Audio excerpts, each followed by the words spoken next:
ॐ श्री शिवकवचम्। ॐ नमः शिवायेति च मस्तकं मे सदावतु।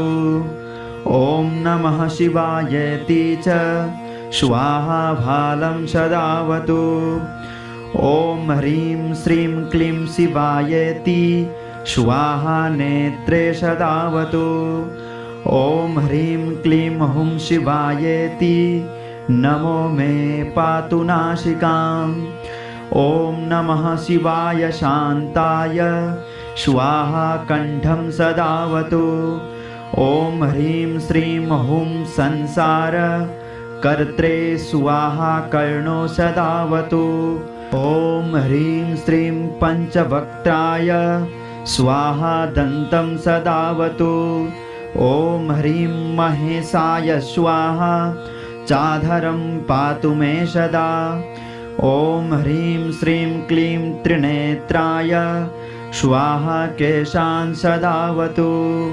ॐ ह्रीं ऐं महादेवाय स्वाहा वक्षः सदावतु। ॐ ह्रीं श्रीं क्लीं मे रुद्राय स्वाहा नाभिं सदावतु। ॐ ह्रीं ऐं श्रीं श्रीं ईश्वराय स्वाहा पृष्ठं सदावतु। ॐ ह्रीं क्लीं मृत्युञ्जयाय स्वाहा भ्रुवौ सदावतु। ॐ ह्रीं श्रीं क्लीं ईशानाय स्वाहा पार्श्वं सदावतु। ॐ ह्रीं ईश्वराय स्वाहा चोदरं पातु मे सदा। ॐ श्रीं ह्रीं मृत्युञ्जयाय स्वाहा बाहु सदावतु। ॐ ह्रीं श्रीं क्लीं ईश्वराय स्वाहा पातु करौ मम। ॐ महेश्वराय रुद्राय नितम्बं पातु मे सदा। ॐ ह्रीं श्रीं भूतनाथाय स्वाहा पादौ सदावतु। ॐ सर्वेश्वराय सर्वाय स्वाहा पादौ सदावतु। प्राच्यां मां पातु भूतेशः आग्नेय्यां पातु शङ्करः। दक्षिणे पातु मां रुद्रो नैऋत्यां स्थाणुरेव च। पश्चिमे खण्डपरशुर्वायव्यां चन्द्रशेखरः। उत्तरे गिरिशः पातु चैशान्याम् ईश्वरः स्वयम्। ऊर्ध्वे मृडः सदा पातु चाधो मृत्युञ्जयः स्वयं। जले स्थले चान्तरिक्षे स्वप्ने जागरणे सदा।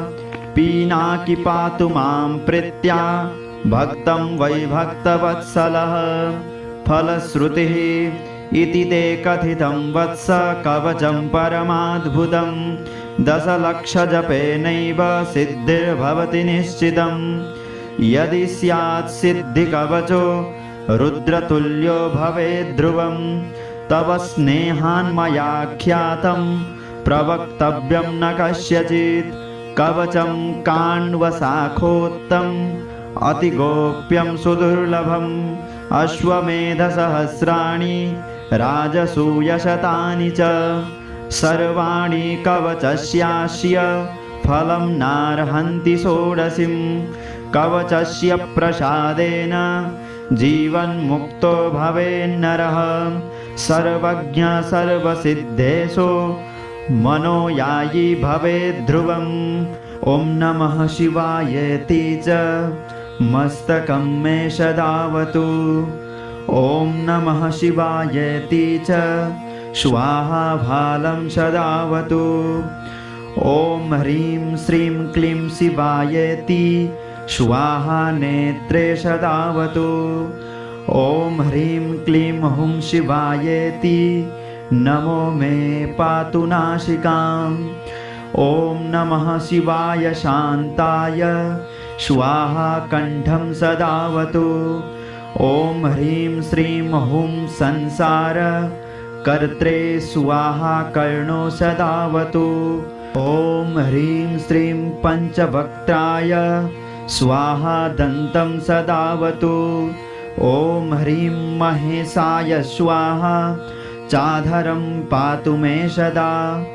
ॐ ह्रीं श्रीं क्लीं त्रिनेत्राय स्वाहा केशान् सदावतु। ॐ ह्रीं ऐं महादेवाय स्वाहा वक्षः सदावतु। ॐ ह्रीं श्रीं क्लीं मे रुद्राय स्वाहा नाभिं सदावतु। ॐ ह्रीं ऐं श्रीं श्रीं ईश्वराय स्वाहा पृष्ठं सदावतु। ॐ ह्रीं क्लीं मृत्युञ्जयाय स्वाहा भ्रुवौ सदावतु। ॐ ह्रीं श्रीं क्लीं ईशानाय स्वाहा पार्श्वं सदावतु। ॐ ह्रीं ईश्वराय स्वाहा चोदरं पातु मे सदा।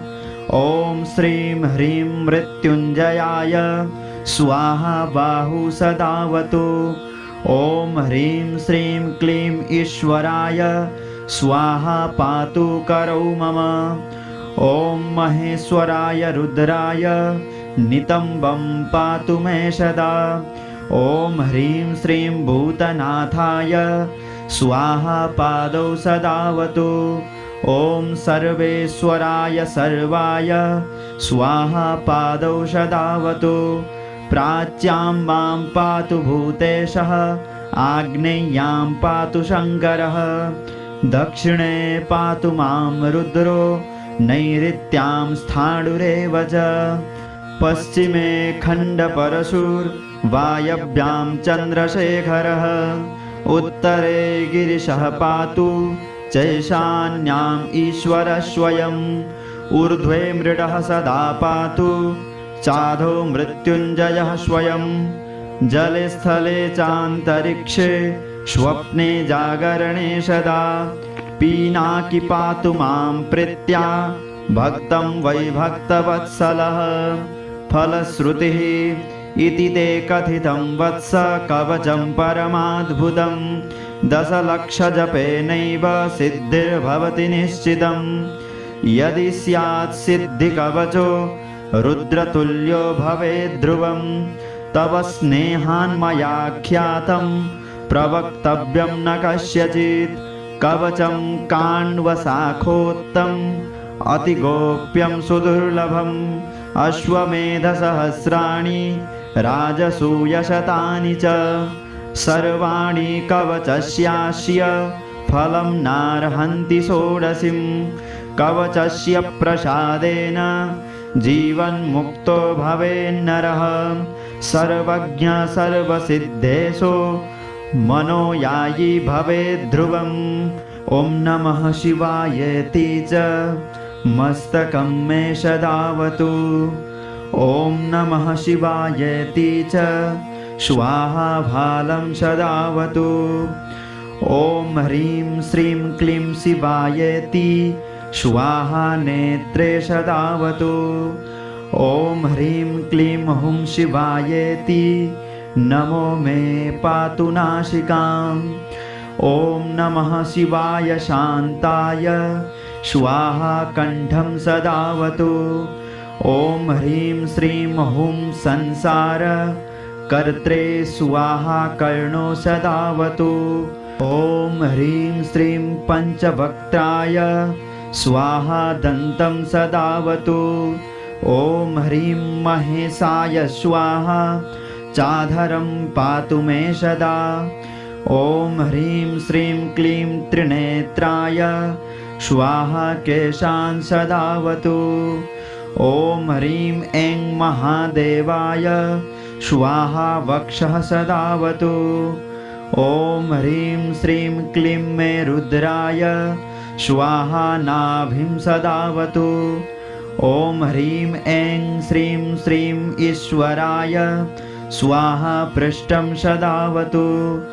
ॐ ह्रीं क्लीं मृत्युञ्जयाय स्वाहा भ्रुवौ सदावतु। ॐ ह्रीं श्रीं क्लीं ईशानाय स्वाहा पार्श्वं सदावतु। ॐ ह्रीं ईश्वराय स्वाहा चोदरं पातु मे सदा। ॐ श्रीं ह्रीं मृत्युञ्जयाय स्वाहा बाहु सदावतु। ॐ ह्रीं श्रीं क्लीं ईश्वराय स्वाहा पातु करौ मम। ॐ महेश्वराय रुद्राय नितम्बं पातु मे सदा। ॐ ह्रीं श्रीं भूतनाथाय स्वाहा पादौ सदावतु। ॐ सर्वेश्वराय सर्वाय स्वाहा पादौ सदावतु। प्राच्यां मां पातु भूतेशः आग्नेय्यां पातु शङ्करः। दक्षिणे पातु मां रुद्रो नैऋत्यां स्थाणुरेव च। पश्चिमे खण्डपरशुर्वायव्यां चन्द्रशेखरः। उत्तरे गिरिशः पातु चैशान्याम् ईश्वरः स्वयम्। ऊर्ध्वे मृडः सदा पातु चाधो मृत्युञ्जयः स्वयम्। जले स्थले चान्तरिक्षे स्वप्ने जागरणे सदा। पीनाकी पातु मां प्रीत्या भक्तं वै भक्तवत्सलः। फलश्रुतिः इति ते कथितं वत्स कवचं परमाद्भुतं। दशलक्षजपेनैव सिद्धिर्भवति निश्चितं। यदि स्यात् सिद्धिकवचो रुद्रतुल्यो भवेद् ध्रुवं। तव स्नेहान्मया ख्यातं प्रवक्तव्यं न कस्यचित्। कवचं काण्वशाखोक्तम् अतिगोप्यं सुदुर्लभम्। अश्वमेधसहस्राणि राजसूयशतानि च। सर्वाणि कवचस्यास्य फलं नार्हन्ति षोडशीं। कवचस्य प्रसादेन जीवन्मुक्तो भवेन्नरः। सर्वज्ञ सर्वसिद्धेषु मनोयायी भवेद् ध्रुवम्।